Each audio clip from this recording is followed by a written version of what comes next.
Okay ဆိုတော့ comment ဆန်ပြန်ရောက်လာပါပြီမီးပြတ်နေလို့မဟုတ်ပါဘူးကျွန်တော်အမှန်တကယ်ကျွန်တော်ကိုကျွန်တော်ချောအောင်ရှေ့မှာမီးလုံးထားပြီးတော့ကျွန်တော်ပြောနေတာမလို့ပါထားပါတော့ဆိုတော့ကျွန်တော်ပြန်လာပါပြီအဓိကကတော့စာတွေဘာဆက်လုပ်နေလဲဆိုတော့ကျွန်တော်ပြောချင်တာပါဆိုတော့ဒီဘက်တော့ဘာဆက်လုပ်ဖြစ်လဲဆိုရင်ပြီးစရာရှိတာတွေတော့ပြီးတယ်တိုးတော်လဲကြံတာတွေလည်းကြံတယ်ပေါ့နော်စင်တော့ပြေတယ်တခုရှိတာ bio တွေဆိုရင်လည်းကျွန်တော်ကြံနေသေးတယ် chapter 4ကိုပြီးဖို့အတွက်ကြံနေသေးတယ်တချို့ကလည်းပြီးတယ်ဆိုတော့ဟာမင်းအကုန်ရသွားပြီလားဆရာကြီးလား not like ဘယ်လိုခေါ်မလဲတော့ဟာဘရုဆိုပြီးရွတ်နိုင်တယ်တော့မဟုတ်သေးဘူးတို့တော့လည်းဘယ်လိုခေါ်မလဲကျွန်တော်တေချာနှွေးထားတယ်တေချာရအောင်လုပ်ထားတယ်ဗျာပုံမှန်လူတက်ဆိုင်တော့ကျွန်တော်တော်တော်ရနေလို့ပြောလို့ရတယ် chapter 2 chapter 4ကျွန်တော်ရအောင်ပြီးအောင်လုပ်နေတယ်ပေါ့နော်ပြီးသွားတဲ့ခါကျရင်ကျွန်တော် chapter 6သွားမယ်တဟိုဘမှာ3ရတဲ့အကိုတယောက်ကသူ channel မှာလာပြီးပြောဘူးလားဗျာကျွန်တော်လည်းအသိပါအရင်ဆုံး2ရယ်4ရယ်6ရယ်အရင်ဆုံးရအောင်လုပ်တယ်လွယ်လို့နဲ့တူပါတယ်ဆိုတော့2 4 6ဆိုတော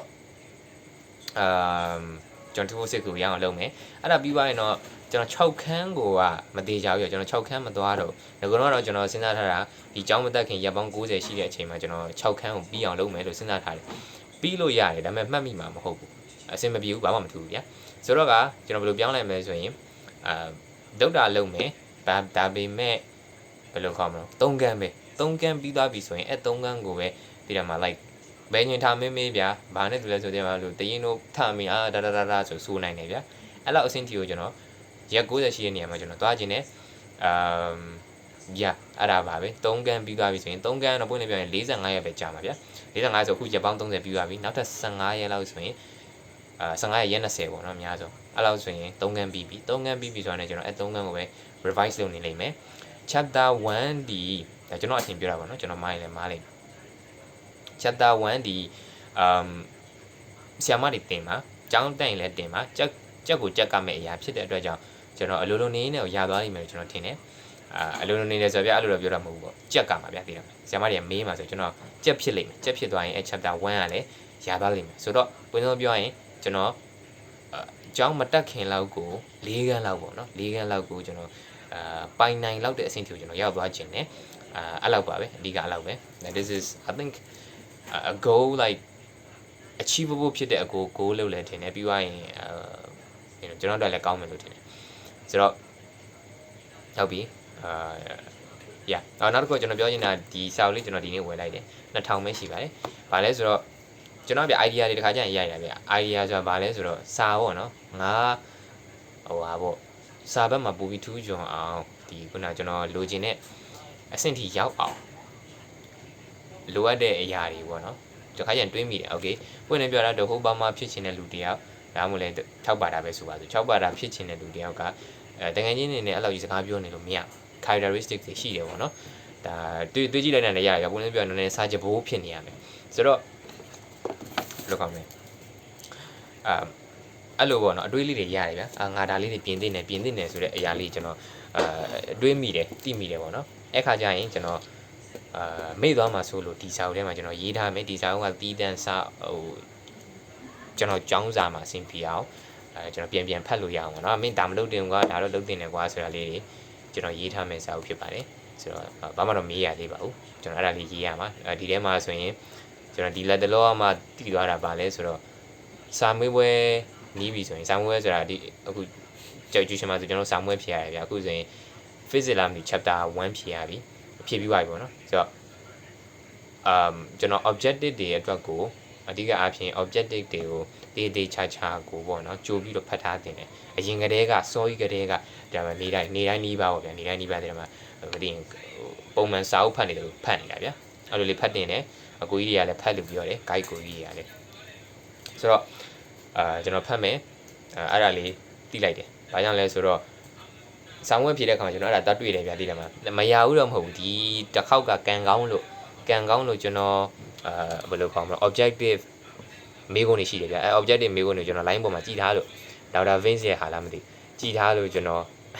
chapter 1ကိုဆရာမကလည်းလွယ်လွယ်လေးမေးတာဟုတ်လွယ်လွယ်လေးမေးလို့ရသွားတာမဟုတ်ရင်ကျွန်တော် objective ကလွယ်ဘူးမျက်နှာရုပ်လေးလင်းသွားတယ်ချောအောင်လုပ်နေပါလေဆိုရသွားပြီချောသွားပြီဆိုတော့ကအဲ့လိုပေါ့နော်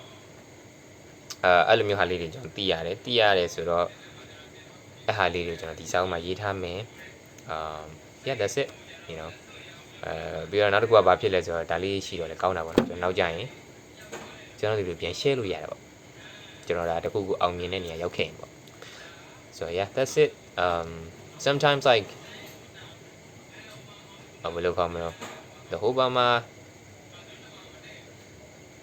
ဖြစ်နိုင်ပါမလားပေါ့ဒါကြရင်ကျွန်တော်တွေးမိပါတယ် it's like can I become this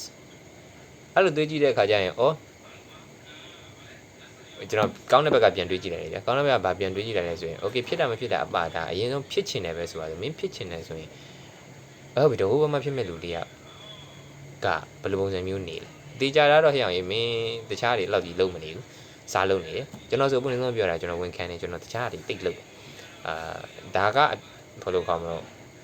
ကြည်တွဲမဟုတ်ရင်တော့စိုးတယ်လို့ပြောလို့မရဘာကြောင့်လဲဆိုကြည်တွဲမဟုတ်ဘူးဗျာကျွန်တော်လုပ်နေတဲ့ဟာလည်းမကောင်းတဲ့ဟာတွေမဟုတ်ဘူးဗျာဒါမှအလုပ်တွေတို့လုပ်ငန်းတွေတို့စသဖြင့်ဘာညာပေါ့ဒါတကားပေါ့အဲ့ဒါတွေဗျာပြောတယ်ဆွေးနွေးတယ်လုပ်တယ်ပေါ့ကြည်တွဲမဟုတ်ရင်တော့ဘာမှမဖြစ်ဘူးဒါပေမဲ့အခုကြည်တွဲမှာအပွင့်ဆုံးပြောတာမင်းဒီတဟိုးဘာမှဖြစ်ချင်တဲ့လူဆိုရင်စာမစာဖြစ်နေဖို့လိုတယ်မင်းနည်းနည်းလေးလိုနေတယ်မင်းဘယ်လိုခေါ်မလဲပြောင်းပြဖို့တော်တော်လိုနေတယ်ဆိုတာကိုကျွန်တော်တွေ့တယ်ဆိုတော့ the thing is like ဘယ်လိုကျွန်တော်ပြောနေတာဗျအဓိကပါကောင်းမလားဖြစ်နိုင်ပါမလားလို့ကျွန်တော်တွေးမိတယ်ဒါပေမဲ့ပြန်တွေးကြည့်တော့ okay ဖြစ်နိုင်မဖြစ်နိုင်ပါတာမဖြစ်တော့လည်းကိစ္စမရှိဘူးလုံးဝမဖြစ်သွားလဲ like this is an experiment I'm not saying like oh yeah I'm going to do this I'm saying like လုပ်ကြည့်မယ်လုပ်ကြည့်လို့မဖြစ်တဲ့ကိစ္စမရှိဘူးတို့တော့တခုရှိတာမင်းဖြစ်ချင်တယ်ဆိုရင်တော့ကောင်းမြတ်ဆန်ရေးမင်းဒါတွေလိုမယ်ဆိုတာကိုကျွန်တော်တွေးမိတဲ့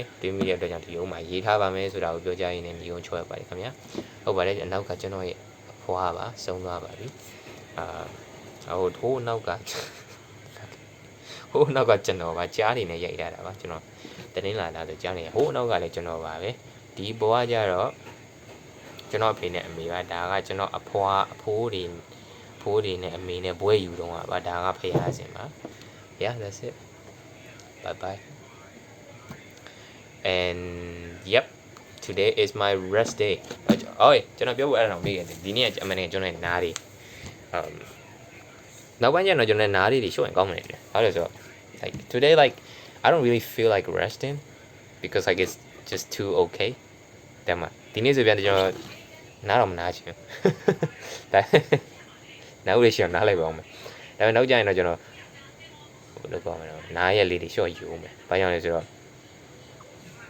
နားလို့ရတယ်ဗျာတိတာဒါပေမဲ့ပြင်းလို့တိတာဘာမှမလုပ်စရာမရှိဘူး so yeah that's it bye bye ဒါတော့ပါပဲကျေးဇူးတင်ပါတယ်ကြည့်ပြီးတဲ့အတွက်ကျွန်တော်တရားဘာတိုက်တယ်ရေးရင်ကောင်းမယ်မသိ